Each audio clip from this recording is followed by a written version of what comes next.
What up, y'all? Today's episode is brought to you by RV Fix. Let's walk through a quick scenario. You're on your RV trip that you've been planning for months and bam, something goes wrong.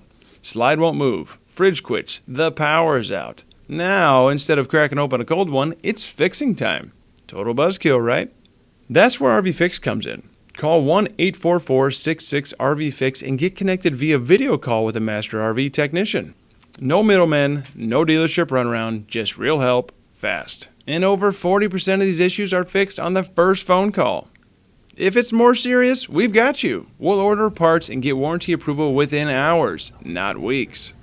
Then we can either ship the parts to you and walk you through the fix on a second video call, send a mobile tech from our 2,000 plus tech network, or have you drop it off at the dealership once everything's ready to roll.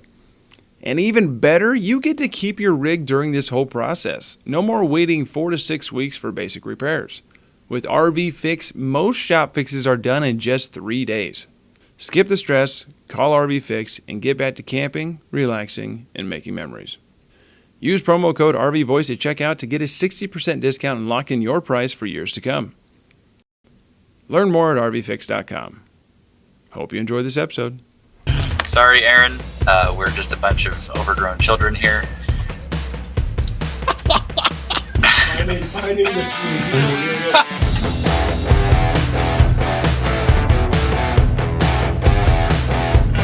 Welcome to another episode of the RV Voice. Today I'm sitting with my co-host, Shane Larson. And today we have a special guest from the eastern side of the states, Campin Erin, also known as Erin Graves.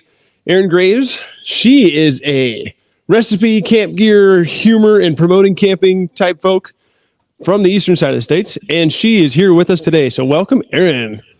Hi, thanks. Hello. How are you today? I am doing well. How about yourself?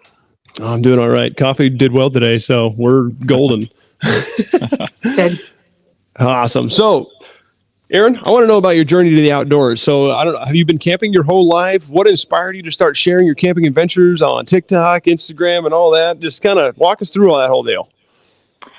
I did not camp my whole life. I did not camp as a child at all. I didn't camp until I was an adult, and I camped with friends, and it was a very different kind of camping than as in my 20s. I would probably hate the old me camping next to me now, but we had a good time.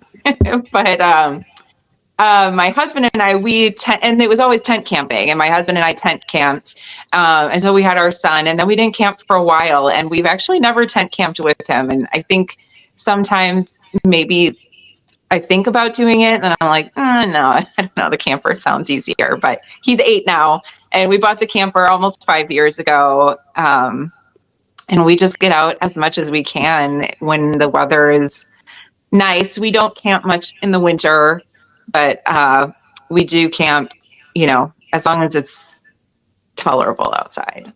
No, absolutely. You're in the northern part, right? Northeastern part of the states? We're in Virginia. So we could camp in the winter. Some people do. We usually don't. If we have to worry about freezing anything freezing, then we just skip it. Better safe than sorry. Makes total sense to me. Yeah. So you kind of got started with your following, just making recipes, camping gear. You're talking about camping gear. You got kind of promote those things, and you want to share the humor of camping, which is great. I mean, I've laughed at your stuff, so that's good. I'm not that easy to laugh. I actually quite laugh. I laugh quite a bit. But anyway, so it's like for the people out there, what are the top 3 must-have camping gear essentials that you were like, I have to have this every time I go camping, and you should have this when you start? Oh, everybody is different, because there's some things I share and people are like, that's the stupidest thing I've ever heard, and I don't need that to camp, but then there's some people who can't live without it. Like an ice maker, for example. It's not in my top 3, but that's one of the things I share. And some people are like, that's ridiculous. And then other people are like, I can't camp without my ice maker, But I think for me personally, if I had to pick 3 things, I mean, I've always said that I love a good camping chair. I love to review camping chairs. Anybody sends to me, but my favorite camping chair is still my GCI camping chair. Oh, and also I got this one made by Nemo. It's called the Stargaze, and it is like, it's it's amazing. But so I recommend that one. But also my Blackstone, because that's pretty much the way that I cook anytime we're camping. I cook on it at least once a day. It's way easier than cooking inside the camper. And the third thing, I love good camping lights. Not like the obnoxious string lights, but like little lamps that make it like warm and cozy outside. Those are some of my favorites. Awesome. Like the essence of it, they bring in like the lantern looking stuff and like, yeah, definitely get that. You have promo codes for Blackstone, correct? I don't have promo codes. I did in the beginning. I am part of the Griddle crew, which is amazing.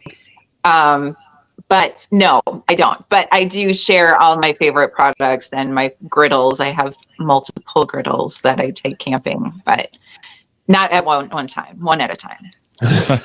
take all three of them. I use a Blackstone griddle too, and I absolutely love it. Every time I go out there, just throw it all in there, scale it right, and it's hard to make it taste bad, I know. The 22-inch griddle is like, it's the best one, I think. Oh, I got the 17. Any of them. But I'm cooking for me, so yeah. It's not as big a deal. So anyway, Shane, what do you got? Real quick, Aaron, I wanted to talk to you about this. I got a couple of friends of mine that are actually going to start RVing full time here shortly at the beginning of next year. So they're prepping for that. They just bought a fifth wheel. They got their truck finally this week for towing all of that, and they're getting ready to sell their house in California and actually just go on the road full time. And I know you're not full time, so to speak, is what we were saying, but just wanted to kind of get your insight for people like them in regards to what you wish you would have known before you started. I mean, one of the other friends that I have, they just sold their stuff. They were actually in Virginia, and they sold their stuff and hit the road. And I remember watching one of their videos last week on TikTok about how it was taking them like an hour and a half to get their RV leveled when they got to the campsite. So like the little things like that, I guess, preparing and just things you wish you would have known before you started. Would you mind sharing some insight there? Yeah, I mean, I guess one thing that I always say, and I hear a lot of people say, is you just have to always be prepared for anything can happen. Like it's great. I mean, I would never trade it for anything, but there are going to be things that you're going to have to fix. You're going to have to learn, and you just have to roll with it. You just have to keep going, because if you are going to just get mad and you're going to get angry and you're going to change your whole perspective because something breaks, things break in our houses all the time too, and we still live in them. So, you just have to roll with it. But also I think you just have to, I mean, there are so many resources out there for learning things. Like if you don't know how to do something, it's okay to admit that you don't know how to do it and then learn. There's YouTube videos and there's people all over TikTok and Instagram that all of these same situations have happened to. And it happens to all of us. It happens to everybody. And, you'll figure it out. It's funny. Oh, sorry. Go ahead. No, that's all. I mean, you figure it out as you go, I think really is the biggest thing. Life's a dance. You learn as you go. I like that country song reference. Gotta drop it in there. I love it. It's interesting you say that because, there was an author that I know, his name's Dre Baldwin, and Dre once said that, you're more likely to, drown from a plethora of information rather than a lack thereof. You're more, you're more likely to die from having too much information than a lack thereof, because there's so much information out there, but people just don't know where to go for some reason. I think there's just a plethora of resources out there if you need it. And just, you have to be resourceful, I guess, is to go along with your point. And even if something happens, which it will, you just have to be able to figure out where to go to find the information you need to get going. So, in your travels, where are some of your favorite destinations that you've gone so far in the last 5 years since owning your RV? We don't go far. We haven't gone on any big grand, cross country trips or anything like that. We stay mostly in Virginia and North Carolina. Our favorite place to take our camper in that vicinity is to the Outer Banks. There's really amazing campgrounds down there that we love, that are not oceanfront, but soundfront. And the sound is beautiful down there, and the sunsets are perfect every night. And it's just, you can drive on the beach there, which is fantastic. And we just love to go and fish and camp and do all the things. And it's so quiet and relaxing, and we just love it there. But if we're not there, we really love Virginia state parks and the North Carolina state parks. There's just something so much more relaxing about a state park, in my opinion. I don't need all the fancy stuff, all the extra amenities. They're fun sometimes, especially with kids, but I would much rather prefer to be surrounded by trees instead of people and campers, like have some more space. Lakefront is my favorite, but yes, any of the state parks really are my favorite. That's good to know. I'm going to have to share this with my wife because we've been looking at North Carolina homes and just like things in general. I've never been to North Carolina. So we've been checking out houses the last 2 weeks out there just to kind of see opportunities that might arise, because we've been talking about North Carolina and South Carolina, and we're out here in Idaho. Okay. I need to get to some different places, and all I hear about North Carolina is that it's beautiful. And so you just kind of solidified that. So I'll share that with my wife too. But the problem is, if I do that, we'll either buy an RV and go out there, or we're going to actually buy a house. So I'll have to be careful on that front. But JB, what else you got, man? Don't go leaving me. I need you.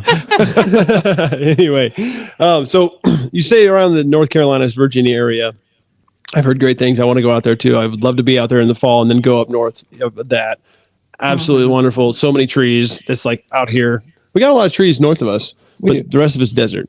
So that being said, anyway, so you do a lot of content creation. You push a lot of stuff. So you have a lot of, you have your husband and your son, and you go to these state parks, and you do a lot of content creation. How do you balance that? So for like someone trying to get into this, like how do you make it an actual balance? Because it's not exactly an easy thing. I do this, I guess, for a living. Yeah. In content creation, and it's kind of a bear. So how do you do it? It's funny. It kind of comes in waves. My winters are very quiet. I'm kind of stretching, especially if we're not camping. I don't have that content to create. And that's when everybody else, not everybody, because obviously there are places that people can camp all year long, but for the most part, it definitely gets quiet. And then, then it comes and everybody wants to know again, like, what should I buy for my camper this year? And, those kinds of things. And of course that comes when school gets out and my son's home a lot more. So, when we're camping, I'll try to make videos when I can. Or if I'm making recipe videos, it's really easy because I just set the camera up and it doesn't matter if he's talking or my husband comes and talks to me, because nobody hears that part anyway. Usually that part's edited out. So I don't know. It's really interesting how it just seems to work. And it is the main thing that I do. I'm a substitute teacher occasionally, not a lot.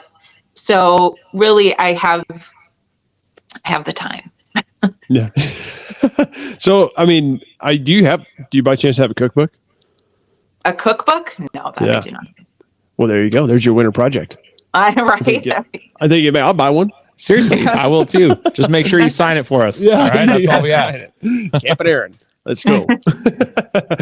So, I mean, you do a lot of traveling, the 3 to 4 trips a month. That's quite a bit, So what are some challenges that you find faced when you're camping and RVing? I mean, how did you overcome those? So, I mean, there could be finding a spot because the eastern side of the states is packed. There's a ton of people. Yeah. That's why I don't want to live there. I couldn't imagine too many people for me. But anyway, what are some other challenges that you see while camping and RVing? Well, that one that you just said is a big one, finding the spots. Yeah. And I'm one of those people that, though actually I was just saying the other day, I feel like I'm already behind planning for next year, which it's crazy because I can't imagine traveling full time, honestly, and planning out a whole year of constant places to be. It makes me feel anxious all over. But picking out spots and finding them, and then if you don't get one, sitting and waiting for cancellations and all those things, it's a lot. We just decided to put a weekend in October that we wanted to camp, and we weren't going to originally. And I'm sitting here waiting for somebody to cancel it so I can get in where I want to go. So that is that's a big one. I think camping with kids sometimes is hard. I have one son. We have one child, so we don't have to worry about space in our camper when it comes to that. But sometimes it's tricky because we don't like to go the places that have all the extra stuff sometimes. So then it's finding things that entertain all of us and keeping him entertained. And it's really great when there's kids that he can find. But if there's not, then it's extra entertaining, which is good. It's got its pros and cons. Yeah. So, I mean, you're guessing you bring like a bike for him and all that. Yeah. Oh, yeah. I love camping. It's really great when we're on. Yeah. It's really great when we're on water. We really love some of the lakefront sites. And so then we can be swimming, we can be kayaking, we could be fishing anytime you want. And that's like a huge draw to that. And it's hot here in the summertime, so it's nice to have the water. Hot and humid, I'm sure. Yes. Yeah, that's why I left Nebraska. I had to leave. I had to get out of there. The humidity just ran me right out of there. Yeah, I'm ready for fall camping. I'm so ready. So you guys have a longer camping season there, don't you? I'm guessing April is good for y'all. Oh yeah, we usually start April. Sometimes a little bit earlier. It depends what we're doing. Sometimes we camp for spring break if we're not doing other things. But yeah, so March until usually our last trip goes right up. Well, we camp for Thanksgiving. So that's usually our last trip of the year. But then sometimes, if we can squeeze another couple in. Our winter is pretty mild. So yeah. See, that's the beautiful thing. See, Idaho, it's like 8 months of winter. It feels once it starts getting cold in October, then it's like, dude, it's cold until April, and I hate that. I want all that snow. I want more snow all the time. Yeah, I'm different. Born and raised here, and I can't stand it. See, I kind of am jealous of you, Erin. You mentioned October. You mentioned Thanksgiving trip, maybe a couple more. I just wanted to kind of touch base on some of your future plans and projects of what you're going to be working on or where you're going to be camping. You kind of already mentioned what you're doing for the camp house, but we touched base. Cookbook should be coming down the pipeline, right? So, is there anything else that you're working on? I have a different project I may be working on once things slow down a little bit. Now that my son's back in school, I've got a little extra time too, which is nice. But yeah, we've got the fall trips I'm just so excited for. We're not camping until Labor Day. So that's a couple weeks, I guess, from now. Oh my gosh. And that's when we bring my parents with us for that one. And that's we fish and cook our fish, and it's really fun. We're trying to squeeze one more trip into a Jellystone just because my son does love it. And it's fun to work with them. I've been making some food videos for them, which has been really fun. But otherwise, we're mostly just at state parks for the rest of the year now. Oh, that's fun. That's awesome. We were talking yesterday with a gentleman just talking about the community factor in his industry as well as in the RV industry. And I wanted to touch base with you on that because obviously as a content creator, you have a community, and I wanted to know, how you engage with your followers and what role does the community play in this RV industry that you're in now?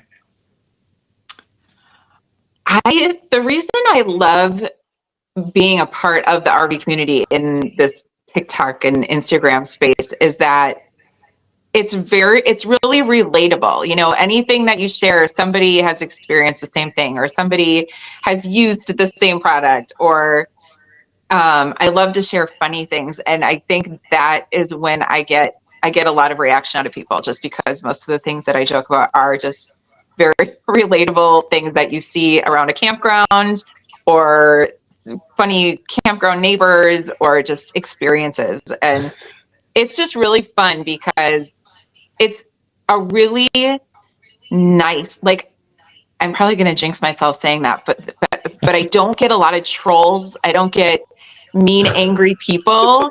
It's just nice. Other than the people love to tell me I'm not camping, and that's fun, to respond to occasionally, or people arguing in the comments about it. So that's, I just stay out of it and watch everybody's conversations in the comments. But it's just a really fun, nice community to be a part of because everybody shares in that same love for camping. even if it's a different kind of camping. Most definitely. Yeah. I mean, you can't really, yeah, every once in a while you drive through a campsite and you're like, your next door neighbor, you're like, I don't want to camp next to them. But that's okay. Because usually someone else is pretty cool, you know? Right. Everyone kind of respects everybody, you know, all the lights go down. It's time to go to bed. So it's, I mean, there's a lot of respect in the camping community, which I really appreciate. I mean, I got a couple spots here in Idaho that I go to, and then like every once in a while I roll up and there's like 13 kids running around. I'm like, come on. I'm like, I just want to chill for a weekend, but that's awesome. So I have a kid, and I feel the same way when I see giant groups of kids. So walk around. I'm sorry. Yeah. I'm sorry. I get it. I was that kid, so Yeah. I was probably way worse than most of them. Anyway, so you're a content creator is what you do, and you're also a substitute teacher. How do you sustain this lifestyle? I mean, that's two sources of income, but like it's not exactly easy to go camping all the time. It gets expensive quite quickly. Dragging the trailer, buying the tickets, parks and stamps, and all that. So, how is it all sustainable for you? Well, I mean, you know, I make a small income doing what I'm doing, but, you know, my husband works full time. And so that also helps us with that. But the nice thing is, speaking of people's funny comments, you know, they think somebody posted on one of my videos, maybe you saw the one I posted the other day, thinking that our camper was $100,000 and our camper was far from $100,000. You know, we have a pretty basic camper. I mean, it's not like bottom of the line, but it's far from top of the line, and it suits us. You know, we don't need fancy bells and whistles. Do I daydream about being a fifth wheel someday that we don't actually need? Of course. Like, yes, that would be fantastic. But, you know, we keep it pretty simple, and we do go to state parks a lot, and it's a fraction of the cost of, you know, some other places that are over $100 a night, which I can't imagine doing every time. But some people do, and that's what's for them, and that's okay. You know, like we all camp different. But yeah, I mean, you can make it work any way you want to, I think, really. Absolutely. So I talked to a couple of full-timers recently, and I can't remember what the app was that they used. Can you remember? It was like something Travel Miles or Travel. You know what I'm talking about? Yeah. Anyway, basically it's like, you pay, it's kind of like, they said it was like kind of sort of like a timeshare, but it wasn't like, and you get like, people would be like you were saying that people would bail out. So you get that night for like a fraction, or get that time slot for a fraction of the cost. So I'll send that to you when I figure that out. I can't remember. It was one of our podcasts with Cherise. I think Cherise talked about it, and Kaylee did with Exploring the Outdoors outside 303. Pretty sure they both talked about it. I remember Cherise, Yeah. But anyway, I send that to you. So yeah, that's pretty cool. But like, next thing is like, you're an influencer now. It's what you do. It's part of it. And I appreciate that about you. I'm super happy for you because I'm trying to get there, you know, slowly, but we'll get there.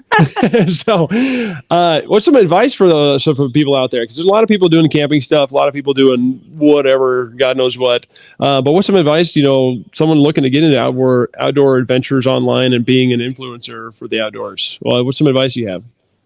Oh, man.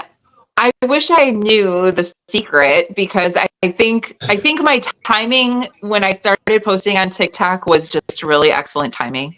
And also I started with sharing with products, and some people don't like doing that, and I get that.